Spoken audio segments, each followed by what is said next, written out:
Que público, Sr. Pádua. Deixe-se disso, seja homem. Lembre-se que sua mulher não tem outra pessoa e que há de fazer? Pois um homem. Seja homem, ande. Pádua enxugou os olhos e foi para casa, onde viveu prostrado alguns dias, mudo, fechado na alcova, ou então no quintal, ao pé do poço, como se a ideia da morte teimasse nele. De Fortunata ralhava. Joãozinho, você é criança? Mas, tanto lhe ouviu falar em morte que teve medo, e um dia correu a pedir à minha mãe que lhe fizesse o favor de ver se lhe salvava o marido que se queria matar. Minha mãe foi achá-lo à beira do poço, e intimou-lhe que vivesse.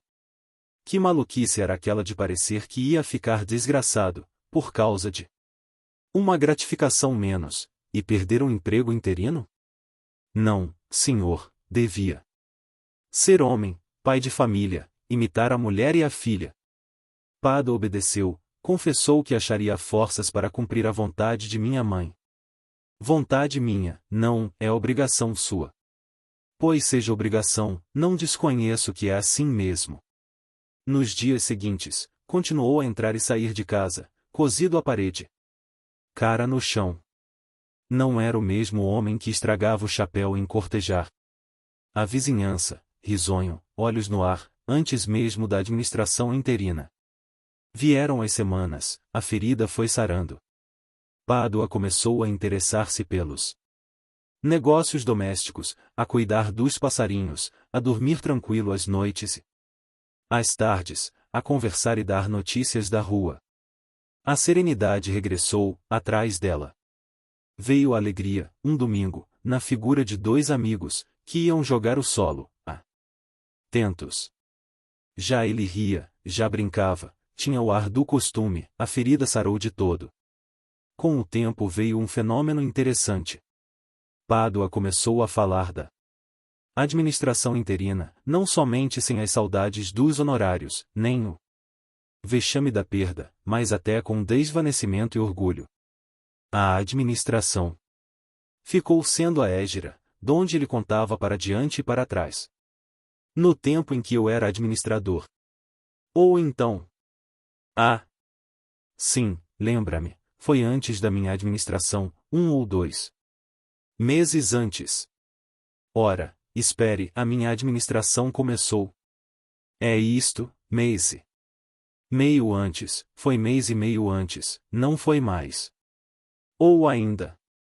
Justamente, havia já 6 meses que eu administrava. Item 36 Item Dom Casmurro. Tal é o sabor póstumo das glórias interinas. José Dias bradava que era vaidade sobrevivente, mas o padre Cabral, que levava tudo para a escritura, dizia que com o vizinho Pádua se dava a lição de ele faz a Jó, e não desprezes a correção do Senhor, ele fere e cura. KPITULO 17. Os vermes. Ele fere e cura. Quando, mais tarde, vinha a saber que a lança de Aquiles também curou uma ferida que fez, tive tais ou quais veleidades de escrever uma dissertação a este propósito. Cheguei a pegar em livros velhos, livros mortos, livros enterrados, a abri-los, a compará-los, catando o texto e o sentido, para achar a origem comum do oráculo pagão e do pensamento israelita. Catei os próprios vermes dos livros, para que me dissessem o que havia nos textos roídos por eles. Meu senhor, respondeu-me um longo verme gordo, nós não sabemos absolutamente nada dos textos que roemos, nem escolhemos o que roemos. Nem amamos ou detestamos o que roemos, nós roemos. Não lhe arranquei mais nada. Os outros todos, como se houvessem passado palavra, repetiam a mesma cantilena. Talvez esse discreto silêncio sobre os textos roídos fosse ainda um modo de roer o roído. KPITULO 18. Plano. Pai nem mãe foram ter conosco, quando Capitu e eu, na sala de visitas, falávamos do seminário. Com os olhos em mim, Capitu queria saber que notícia era que me afligia tanto. Quando lhe disse o que era, fez-se cor de cera. Mas eu não quero, acudi logo, não quero entrar em seminários, não. Entro, é escusado teimarem comigo, não entro. Capitu, a princípio, não disse nada. Recolheu os olhos, meteu-os em si. E deixou-se estar com as pupilas vagas e surdas, a boca entreaberta, toda parada. Então eu, para dar força às afirmações, comecei a jurar que não seria padre. Naquele tempo jurava muito e rijo, pela vida e pela morte. Jurei pela Machado de Assis item 37 item. Hora da morte. Que a luz me faltasse na hora da morte se fosse para o seminário. Capitu não parecia crer nem descrer, não parecia sequer ouvir, era uma figura de pau. Quis chamá-la, sacudi-la, mas faltou-me ânimo. Essa criatura que brincara comigo, que pulara, dançara, creio até que dormira comigo. Deixava-me agora com os braços atados e medrosos.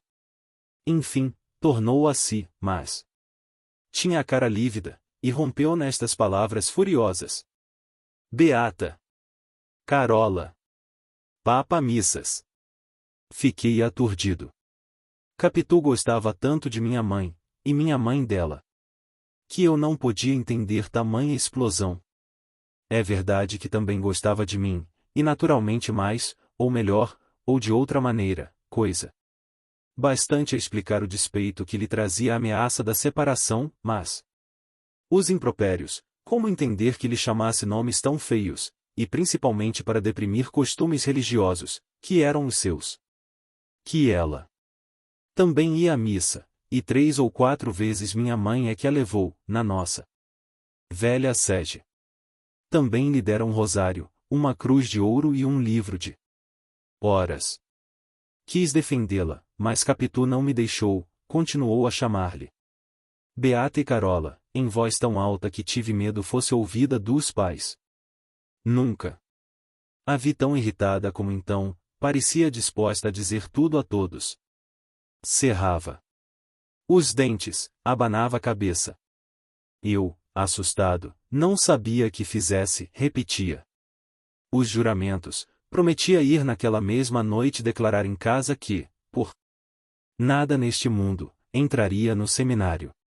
Você entra. Não entro. Você verá se entra ou não. Calou-se outra vez. Quando tornou a falar, tinha mudado, não era ainda a Capitu do costume, mas quase. Estava séria, sem aflição, falava baixo. Quis saber a conversação da minha casa, eu contei-lhe toda, menos a parte que lhe dizia a respeito. E que interesse tem José Dias em lembrar isto? Perguntou-me no fim. Acho que nenhum, foi só para fazer mal. É um sujeito muito ruim. Mas, deixe estar que me há de pagar.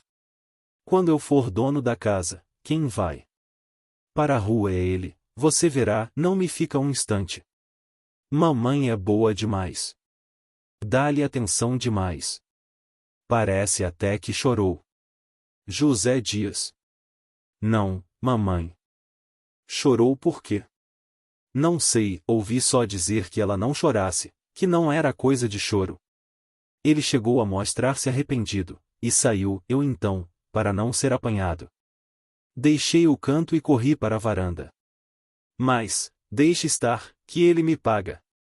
Disse isto fechando o punho, e proferi outras ameaças. Ao relembrá-las, não me acho ridículo, a adolescência e a infância não são, neste ponto, ridículas, é um dos seus privilégios. Este mal ou este perigo começa na mocidade, cresce na madureza e atinge o maior grau na velhice. Aos 15 anos, há até certa graça em ameaçar muito e não executar nada. Capitu refletia. A reflexão não era coisa rara nela, e conheciam-se as ocasiões pelo apertado dos olhos. Pediu-me algumas circunstâncias mais. As próprias palavras de uns e de outros, e o tom delas. Como eu não queria dizer o ponto inicial da conversa, que era ela mesma, não lhe pude dar toda A significação.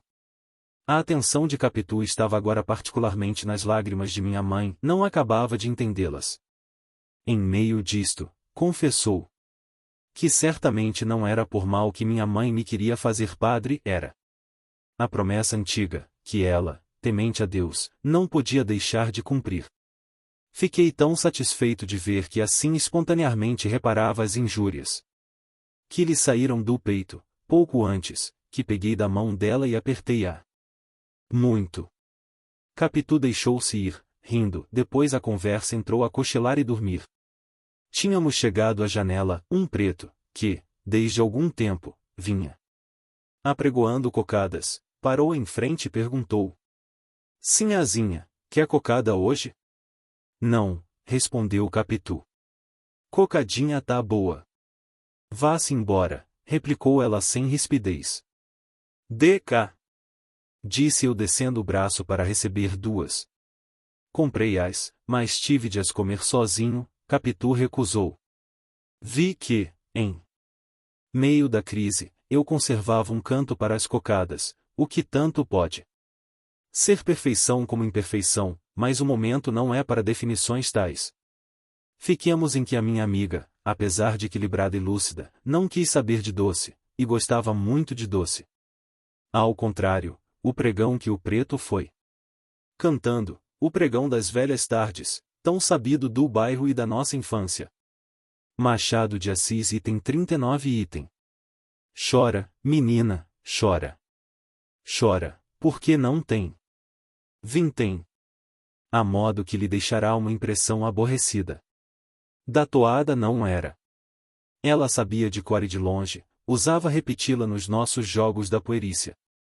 Rindo, saltando, trocando os papéis comigo, ora vendendo, ora comprando. Um doce ausente. Creio que a letra, destinada a picar a vaidade das crianças, foi que a enojou agora, porque logo depois me disse: se eu fosse rica, você fugia, metia-se no paquete e ia para a Europa. Dito isto, espreitou-me os olhos, mas creio que eles não lhe disseram nada. Ou só agradeceram a boa intenção. Com efeito, o sentimento era tão amigo que eu podia escusar o extraordinário da aventura. Como vês, Capitu, aos 14 anos, tinha já ideias atrevidas, muito menos que outras que lhe vieram depois, mas eram só atrevidas em si, na prática faziam-se hábeis, sinuosas, surdas, e alcançavam o fim proposto. Não de salto, mas aos saltinhos. Não sei se me explico bem. Suponde uma concepção grande executada por meios pequenos. Assim, para não sair do desejo vago e hipotético de me mandar para a Europa. Capitu, se pudesse cumpri-lo, não me faria embarcar no paquete e fugir, estenderia uma fila de canoas daqui até lá, por onde eu, parecendo ir à fortaleza da Laje, ponte movediça, iria realmente até Bordeus, deixando minha mãe na praia. À espera. Tal era a feição particular do caráter da minha amiga, pelo que não admira que, combatendo os meus projetos de resistência franca, fosse antes pelos meios brandos, pela ação do empenho, da palavra, da persuasão lenta e diuturna, e examinasse antes as pessoas com quem podíamos contar. Rejeitou o tio Cosme, era um boa-vida, se não aprovava minha ordenação. Não era capaz de dar um passo para suspendê-la. Prima Justina era melhor que ele, e melhor que os dois seria o padre Cabral, pela autoridade, mas o padre não havia de trabalhar contra a igreja, só se eu lhe confessasse que não tinha vocação. Posso confessar? Pois, sim, mas seria parecer francamente, e o melhor é outra coisa. José Dias. Que tem José Dias? Pode ser um bom empenho. Item 40 item Dom Casmurro. Mas se foi ele mesmo que falou. Não importa, continuou Capitu, dirá agora outra coisa. Ele gosta muito de você. Não lhe fale acanhado. Tudo é que você não tenha medo, mostre que há de vir a ser dono da casa, mostre que quer e que pode. Dê-lhe benha. Entender que não é favor. Faça-lhe também elogios, ele gosta muito de ser elogiado. Dê glória, presta-lhe atenção, mas o principal não é isso, é que ele, tendo de servir a você, falará com muito mais calor que outra pessoa. Não acho, não, Capitu. Então vá para o seminário. Isso não. Mas que se perde em experimentar. Experimentemos, faça o que lhe digo. Dê glória, pode ser que mude de resolução, se não mudar, faz-se outra coisa. Mete-se então o padre Cabral. Você não se lembra como é que foi ao teatro pela primeira vez, há 2 meses? Dei glória, não queria, e bastava. Isso para que José Dias não teimasse, mas ele queria ir, e fez um discurso. Lembra-se? Lembra-me, disse que o teatro era uma escola de costumes. Justo, tanto falou que sua mãe acabou consentindo, e pagou a entrada aos 2. Ande, peça, mande.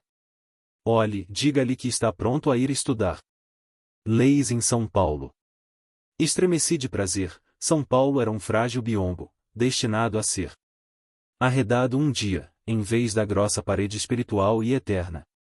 Prometi falar a José Dias nos termos propostos. Capitu repetiu-os, acentuando alguns, como principais, e inquiria-me depois sobre eles, a ver se entenderá bem, se não, trocara uns por outros. E insistia em que pedisse com boa cara, mas assim, como quem pede um copo de água à pessoa que tem a obrigação de o trazer. Conto estas minúcias para que melhor se entenda aquela manhã da minha amiga. Logo virá a tarde, e da manhã e da tarde se fará o primeiro dia, como no Gênesis, onde se fizeram sucessivamente 7. Capítulo 19. Sem falta. Quando voltei a casa era noite. Vim depressa, não tanto, porém, que não pensasse nos termos em que falaria ao agregado. Formulei o pedido de cabeça, escolhendo as palavras que diria e o tom delas, entre seco e benévolo. Na chácara, antes de entrar em casa, repeti-as comigo, depois em voz alta, para ver se eram adequadas e se obedeciam às recomendações de Capitu. Preciso falar-lhe, sem falta, amanhã, escolha o lugar e diga-me. Proferi-as lentamente, e mais lentamente ainda as palavras sem falta, como para sublinhá-las. Repeti-as ainda, e então achei-as secas demais, quase ríspidas, e, francamente, impróprias de um criançola para um homem maduro. Cuidei de escolher outras, e parei. Afinal disse comigo que as palavras podiam servir, tudo era dizê-las em tom que não ofendesse. E a prova é que, repetindo-as novamente, saíram-me quase súplices. Bastava não carregar tanto, nem adoçar muito, um meio termo. E Capitu tem razão, pensei, a casa é minha, ele é um simples agregado. Jeitoso. Pode muito bem trabalhar por mim, e desfazer o plano de mamãe. Capituloxx. 1000 Padre Nossos e 1000 Ave Marias. Levantei os olhos ao céu, que começava a embruscar-se, mas não foi para vê-lo coberto ou descoberto. Era ao outro céu que eu erguia a minha alma, era ao meu refúgio, ao meu amigo. E então disse de mim para mim: prometo rezar 1000 Padre Nossos e 1000 Ave Marias, se José Dias arranjar que eu não vá para o seminário. A soma era enorme. A razão é que eu andava carregado de promessas não cumpridas.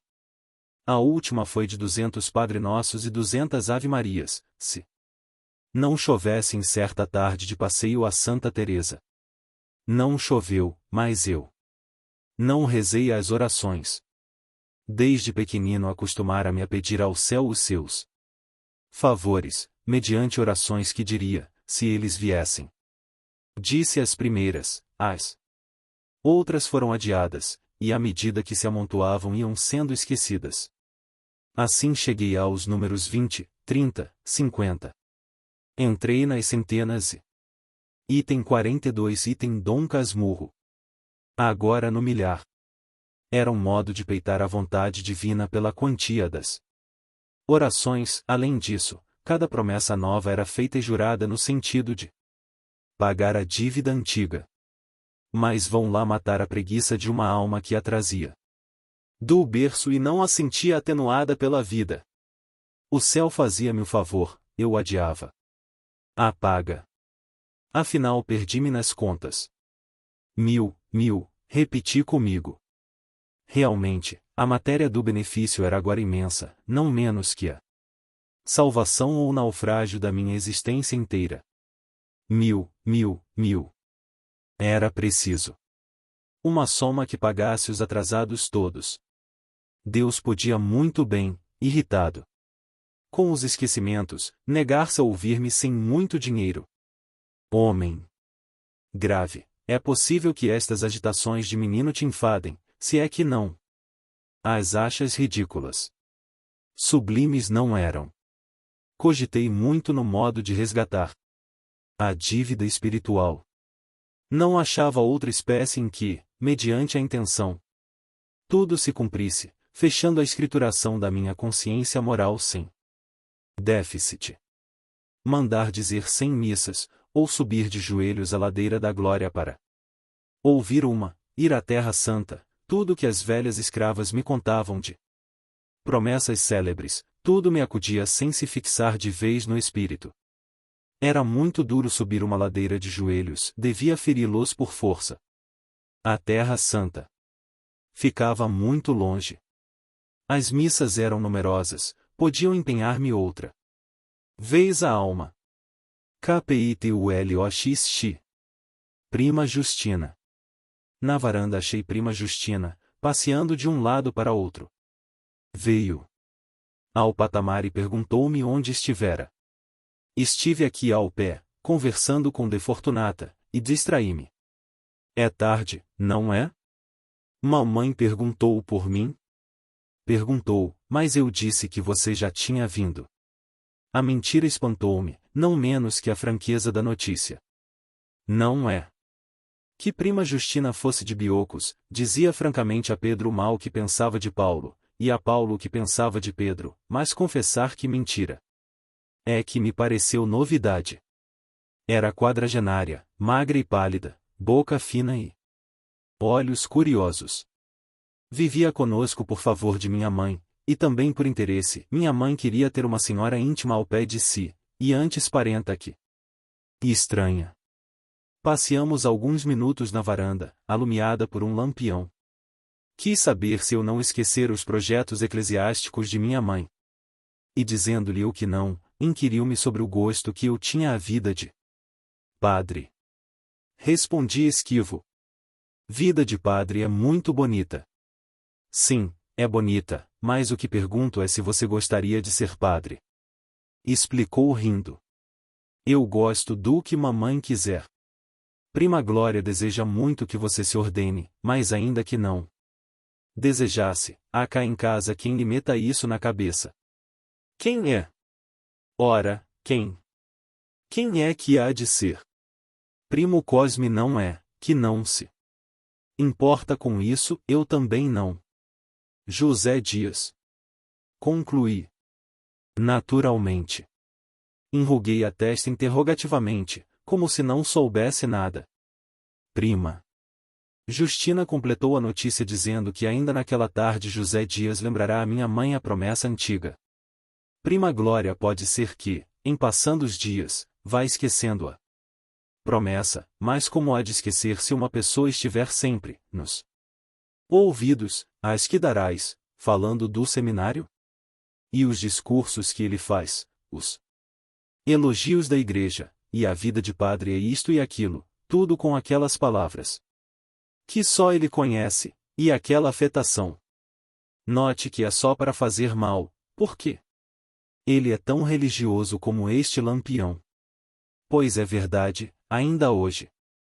Você não se dê por achado. Hoje de tarde falou como você não imagina. Mas falou à toa?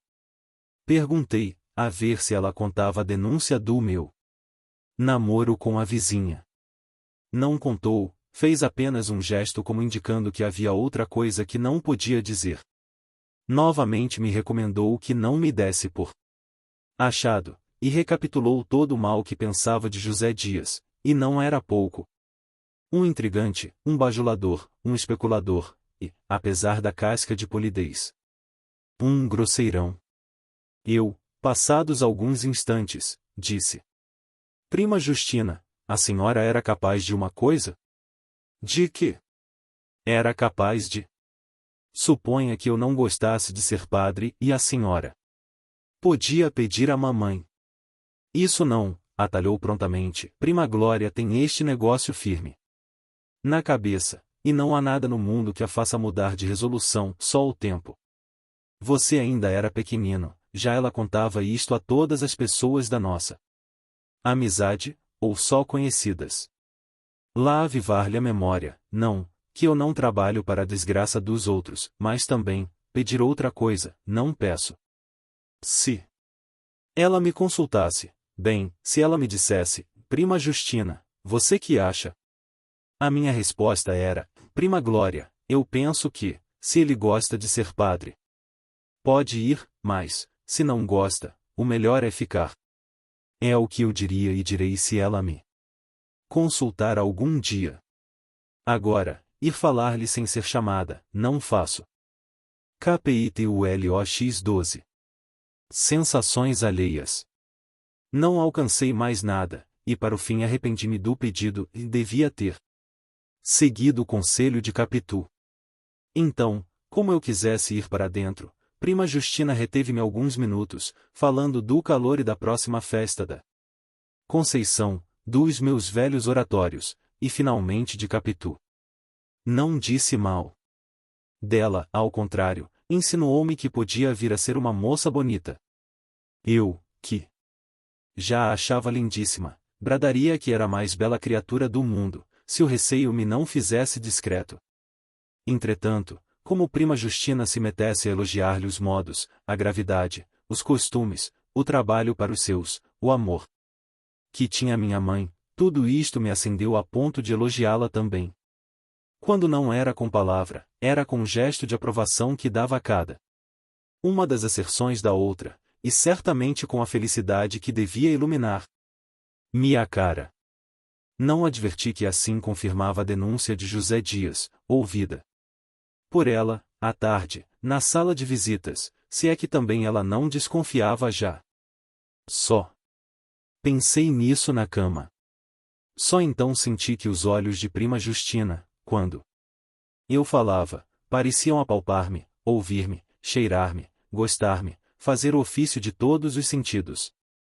Ciúmes não podiam ser, entre um pirralho da minha idade e uma viúva quarentona não havia lugar para ciúmes. É certo que, após Machado de Assis item 45 item. Algum tempo, modificou os elogios a Capitu, e até lhe fez algumas críticas. Disse-me que era um pouco trêfega e olhava por baixo, mas ainda assim, não creio que fossem ciúmes. Creio antes, e sim, creio isto. Creio que Prima Justina achou no espetáculo das sensações alheias uma ressurreição vaga das próprias. Também se goza por influição dos lábios que narram. KPITULOX 13. Prazo dado. Preciso falar-lhe amanhã, sem falta, escolha o lugar e diga-me. Creio que José Dias achou desusado este meu falar. O tom não me saíra tão imperativo como eu receava, mas as palavras o eram, e o não interrogar, não pedir, não hesitar, como era próprio da criança e do meu estilo habitual. Certamente lhe deu ideia de uma pessoa nova e de uma nova situação.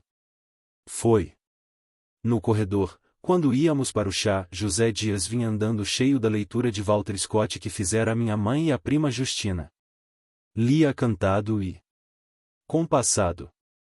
Os castelos e os parques saíam maiores da boca dele, os lagos tinham mais água e a abóbada celeste contava alguns milhares mais de estrelas centelhantes. Nos diálogos, alternava o som das vozes, que eram levemente grossas ou finas, conforme o sexo dos interlocutores, e reproduziam com moderação a ternura e a cólera. Ao despedir-se de mim, na varanda, disse-me ele: amanhã, na rua. Tenho umas compras que fazer, você pode ir comigo. Pedirei à mamãe. É dia de lição? A lição foi hoje. Perfeitamente. Não lhe pergunto o que é, afirmo desde já que é matéria grave e pura. Sim, senhor. Até amanhã. Fez-se tudo o melhor possível. Houve só uma alteração, e minha mãe achou o dia quente e não consentiu que eu fosse a pé. Entramos no ônibus. À porta de casa. Não importa, disse-me José Dias, podemos apear-nos à porta do passeio público.